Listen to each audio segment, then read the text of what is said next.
ఈ క్లాస్ లో ఇక్ష్వాకుల గురించి చూద్దాం. శాతవాహనుల చివరి రాజైన పులోమావి IIIని ఇక్ష్వాకు కింగ్ అయిన శ్రీశాంతములుడు ఓడించారు. సో శాతవాహన కింగ్డమ్ అనేది ఎండ్ అయిపోయింది. ఇప్పుడు ఇక్ష్వాకు కింగ్డమ్ స్టార్ట్ అయింది. ఇక్ష్వాకులు ఆంధ్రాని పాలించేటప్పుడు ప్యారలల్ గా పల్లవాస్ కంచిని పాలించేవాళ్ళు. మహారాష్ట్ర అండ్ మధ్యప్రదేశ్ ఏరియాలో ఆ ఏరియాని వాకాటకాస్ రూల్ చేసేవాళ్ళు. తంజావూరునేమో చోళాస్. వీళ్ళు 4th సెంచరీలో రూల్ చేయడం స్టార్ట్ చేశారు. సో ఇది ఇక్ష్వాకులు ఆంధ్రాని రూల్ చేసేటప్పుడు ప్యారలల్ గా సౌత్ ఇండియాలో ఉన్న రిమైనింగ్ కింగ్డమ్స్. అయితే ఇన్స్క్రిప్షన్స్ ప్రకారం రాజులు ఎంతమంది ఇక్ష్వాకుల్లో అంటే, according to inscriptions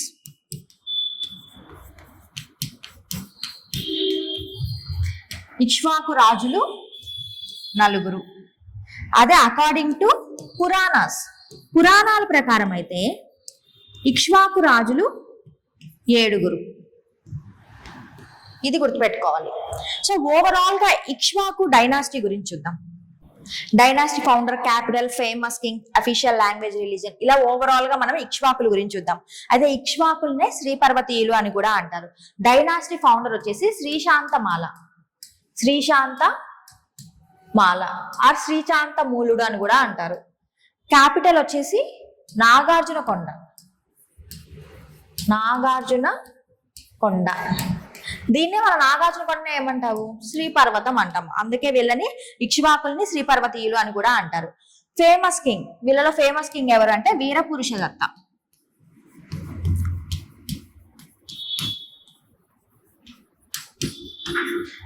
official language Prakrit. Same శాతవాహనులాగే వీళ్ళ లాంగ్వేజ్ కూడా Prakrit. Religion Buddhism,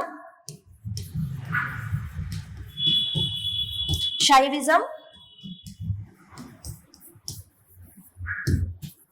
and Vaishnavism.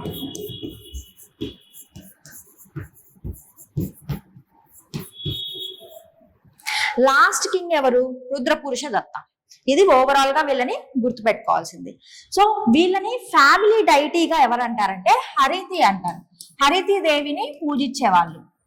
ఈవిడ ఇక్ష్వాకు డైనాసిటీలో ఉన్న పిల్లల్ని ప్రొటెక్ట్ చేస్తుందని వీళ్ళు నమ్ముతారంట. అందుకే ఈవిడికి బ్యాంగిల్స్, గాజుల్ని సమర్పించేవాళ్ళు. సో ప్రోజనీని, సో కమింగ్ జనరేషన్స్ ని, ఫర్దర్ జనరేషన్స్ ని కాపాడుతుందని వీళ్ళు నమ్ముతారు హరితి దేవి.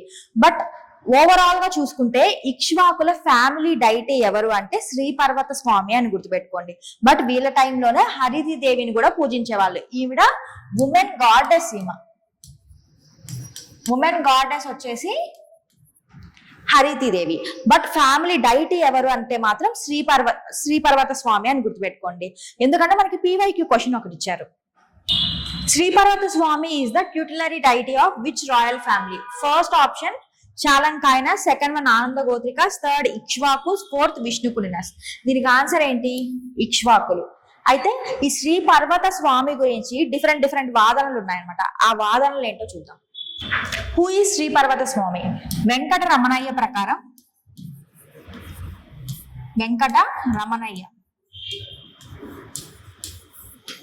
శ్రీ పర్వత స్వామి బుద్ధుడంట. బుద్ధ. ఎందుకు ఇలా అంటున్నారు? శ్రీ పర్వత విహారం అనేది బుద్ధ విహారం కాబట్టి వెంకట రమణయ్య ప్రకారం శ్రీ పర్వత స్వామి అంటే బుద్ధుడు అని అంటున్నారు. నెక్స్ట్ కీల్ హారన్ ప్రకారం విష్ణుకుండును పూజించిన శ్రీ మల్లికార్జునుడు.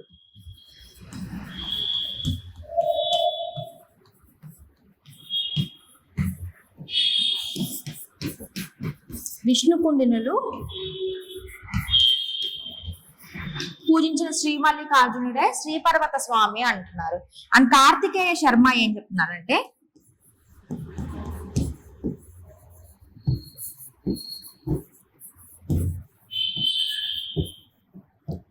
శ్రీశాంతములుడు పూజించిన విరూపాక్షుడే ఈయన కార్తికేయుడు.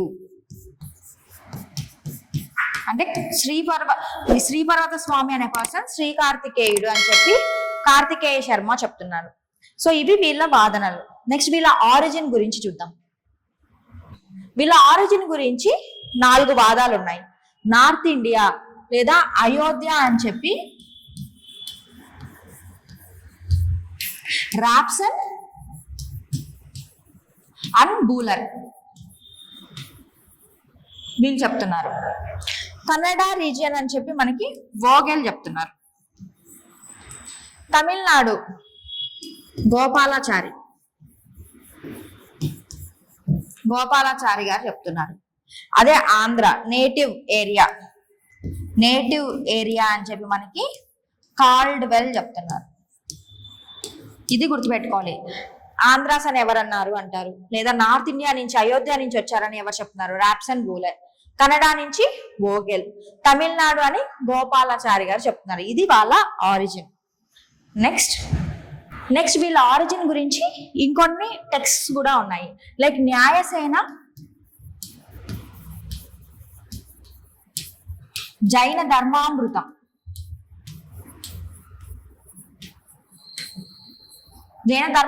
ఎవరు రాశారు, న్యాయసేనుడు రాశాడు. జైన ధర్మామృతం ప్రకారం వీళ్ళు నార్త్ నుంచి సౌత్కి వచ్చారంట. ఇక్కడ ప్రతిపాలపురం అనేది మెన్షన్ చేస్తున్నారు ఈ బుక్ లో. ప్రతిపాలపురం అంటే ఏంటి, బట్టిప్రోలు. ఇది గుర్తుపెట్టుకోవాలి. బట్టిప్రోలుకి ఇంకొక నేమ్ ప్రతిపాలపురం. అండ్ అశ్వఘోషుడు రాసిన బుద్ధ చరిత, అశ్వఘోషుని బుద్ధ చరిత్ర ప్రకారం వీళ్ళు సఖ్యా క్లాన్ కి చెందిన వాళ్ళంట. సఖ్యముని అంటే ఎవరు, బుద్ధుడు. వాళ్ళ క్లాన్ కి సంబంధించిన వాళ్ళని అశ్వఘోష బుద్ధ చరిత్ర చెప్తుంది మనకి. న్యాయసేనుని జైన ధర్మామృతం ద్వారా ఏం తెలుస్తుంది అంటే వీళ్ళు నార్త్ నుంచి సౌత్ కి వచ్చారు అని తెలుస్తుంది. అక్కడ ప్రతిపాలపురం అనేది ఉంది. ప్రతిపాలపురం అంటే బట్టిప్రోలుకి సంబంధించిన వాళ్ళు ఇక్కడికి వచ్చి ఉన్నారు, బట్టిప్రోలుకి వచ్చి ఉన్నారు అని తెలుస్తుంది. అయితే లాస్ట్ మనకి ఇంకేం తెలుస్తుంది, లాస్ట్ వీళ్ళ ఇక్ష్వాకుల్ని ఎండ్ అయిపోయినట్టు మనకి దేని ద్వారా తెలుస్తుంది అంటే 2 ఇన్స్క్రిప్షన్స్ ఉన్నాయి. మైదవోలు, మంచికల్లు, మైదవోలు ఇన్స్క్రిప్షన్స్ ఏం చెప్తున్నాయి మనకి, ఇక్ష్వాకుల అంతాన్ని గురించి చెప్తున్నాయి, అంతం అయిపోయినట్టు చెప్తున్నాయి. ఇక్ష్వాకు డైనాసిటీ ఎండ్ గురించి చెప్తున్నాయి. నెక్స్ట్ మనం కింగ్స్ గురించి చూద్దాం. ఓవరాల్ గా ఇన్స్క్రిప్షన్స్ ప్రకారం వీళ్ళు 4 కింగ్స్. ఫస్ట్ కింగ్ శ్రీశాంతమూల,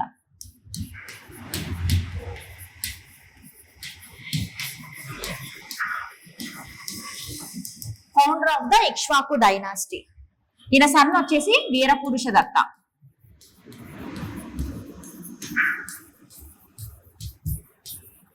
డాటర్ అటవీ శాంతిశ్రీ. సిస్టర్స్ హర్మశ్రీ,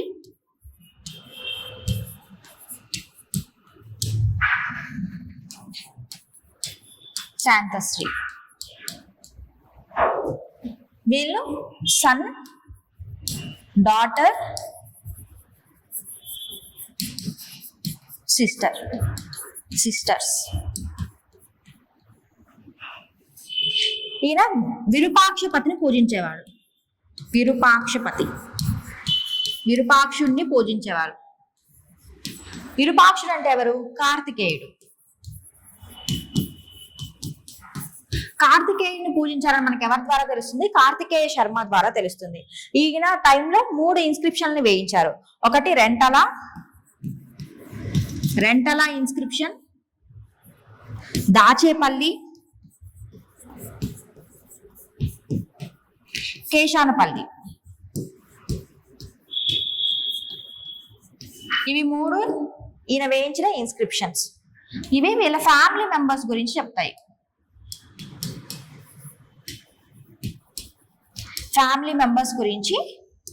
ఇవి ఇంపార్టెంట్ ఇన్స్క్రిప్షన్స్ ఆఫ్ శ్రీశాంతమూల. ఇవి గుర్తుపెట్టుకోండి.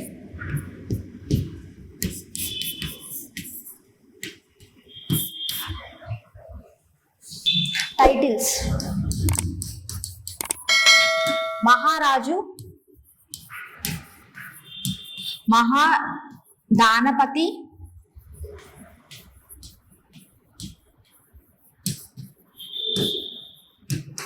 గోసహస్రహాలక,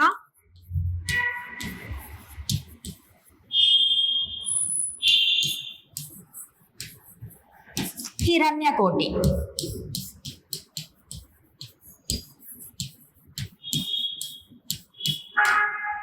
ఈయన కొన్ని లక్షలాది కౌస్ ని, ప్లాస్ ని, ఇవన్నిటిని ఫార్మర్స్ కి డొనేట్ చేశారంట. అందుకే ఈయనకి గో సహస్ర హాలక అంటే గోవులని పంచాడు కాబట్టి. హిరణ్యకోటి గోల్డ్ ని పంచారంట, గోల్డ్ కాయిన్స్ ని పంచారంట. అందుకు మహాదానపతి ఎన్నో దానాలు చేశారు కాబట్టి మహాదానపతి.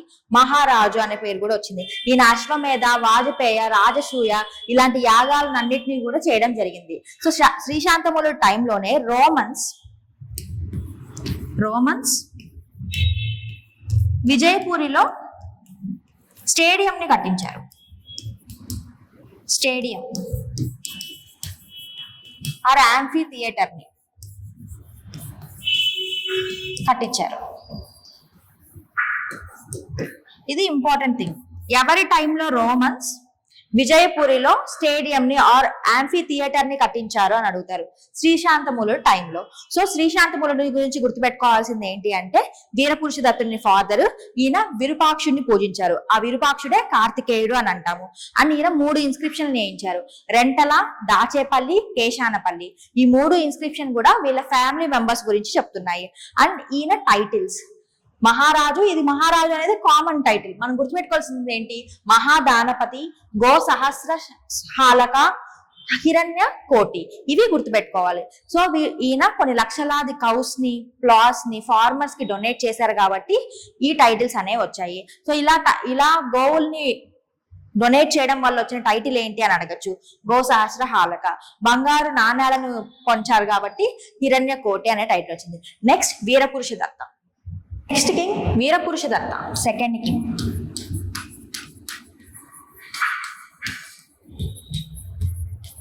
ఈయన పీరియడ్ లోనే బుద్ధిజం అనేది గ్రేట్ స్టేజ్ కి చేరుకుంది. అదే గోల్డెన్ ఏజ్ ఫర్ బుద్ధిజం అంటాము.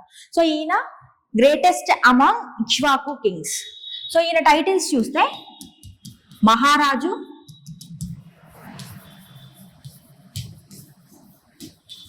శ్రీ పర్వతాధిపతి,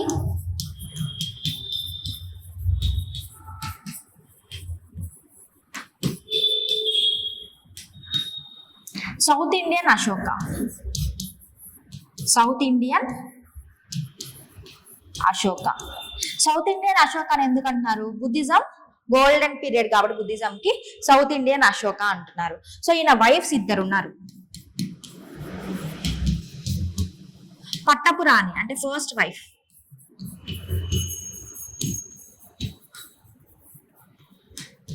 బట్టి మహాదేవి.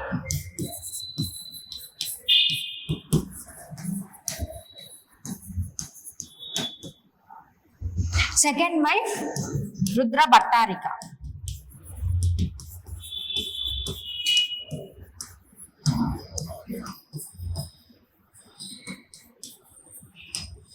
వీళ్ళు 2 వైఫ్స్. నెక్స్ట్ సన్ వచ్చేసి యహువుల శాంతముల. యహువుల శాంతముల. ఈయన ఏమంటాము? శాంతముల 2 అని కూడా అంటాం. యహువుల శాంతములనే శాంతముల 2 అని కూడా అంటాము. ఈయన వేయించిన ఇన్స్క్రిప్షన్స్ వచ్చేసి అల్లూరి ఇన్స్క్రిప్షన్. అల్లూరి ఇన్స్క్రిప్షన్ ఏం చెప్తుందంటే శాతవాహనాస్ కి వీళ్ళు ఫిడేటరీస్ అనేది థింగ్ చెప్తుంది. ఫిడేటరీస్ ఆఫ్ శాతవాహనాస్.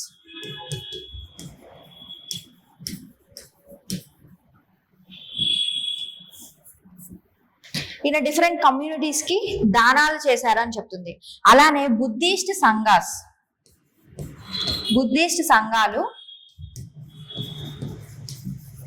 బుల్లక్ కార్డ్స్ ని డొనేషన్స్ గా తీసుకున్నారంట. బుల్లక్ కార్డ్స్ ని.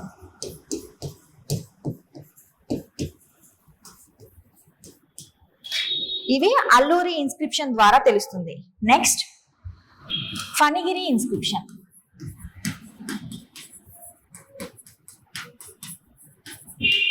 ఫణిగిరి ఇన్స్క్రిప్షన్ ద్వారా ఏం తెలుస్తుందంటే శాతవాహనులకి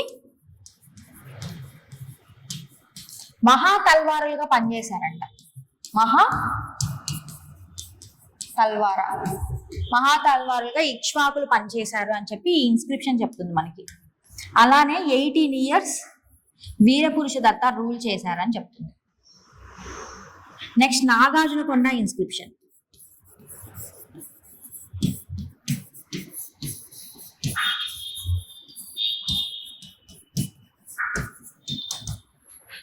ఇందులో గౌతమ బుద్ధుడు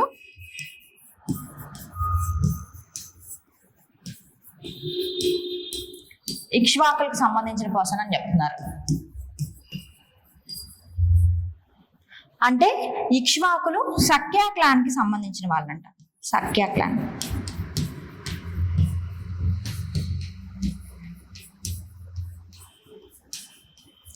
దీని గురించి తెలుస్తుంది. Next inscription Jaggayyapeta inscription.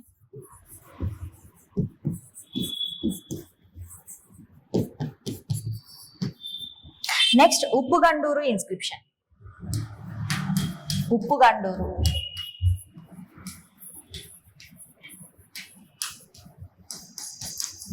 First one ఏం చెప్పుకున్నాం, అల్లూరి ఇన్స్క్రిప్షన్ కదా, ఇక్కడే రాస్తాను. అన్ని ఇన్స్క్రిప్షన్స్ ఒక పేజ్ లోనే ఉంటాయి మీకు. అల్లూరి ఇన్స్క్రిప్షన్. ఈ అల్లూరి ఇన్స్క్రిప్షన్ లోనే ఇంకొకటి చెప్పడం మర్చిపోయాను, యోనక దేవి గురించి మెన్షన్ చేస్తున్నారు.